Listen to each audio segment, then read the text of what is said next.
సమాజాన్ని సరైన మార్గంలో నడిపించడంలో మొదటిగా ముందుండేటువంటి గురుతరమైన బాధ్యత తీసుకుని ముందుండేటువంటి గురువులకు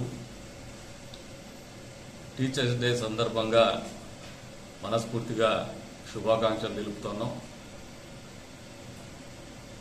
అంతరించిపోతున్నటువంటి మానవ సంబంధాల్లో గురువుల్ని ఎప్పుడు విస్మరించకుండా, గురువుల్ని ఎప్పుడు పూజించుకునేటువంటి మన భారతీయ సంస్కృతిని, సంస్కారాన్ని ప్రతిబింబిస్తూ ఈ టీచర్స్ డే సందర్భంగా పిల్లలందరూ కూడా వాళ్ళ గురువుల్ని ప్రేమించడం కానీ, గౌరవించడం కానీ, పూజించడం కానీ నేర్చుకోవాలని చెప్పేసి కూడా పిలుపునిస్తూ మరొకసారి నియోజకవర్గంలో ఉన్నటువంటి ఉపాధ్యాయులకు అందరికీ, ఉపాధ్యాయ సంఘాలకు అన్నిటికీ కూడా టీచర్స్ డే శుభాకాంక్షలు తెలుపుతున్నాను.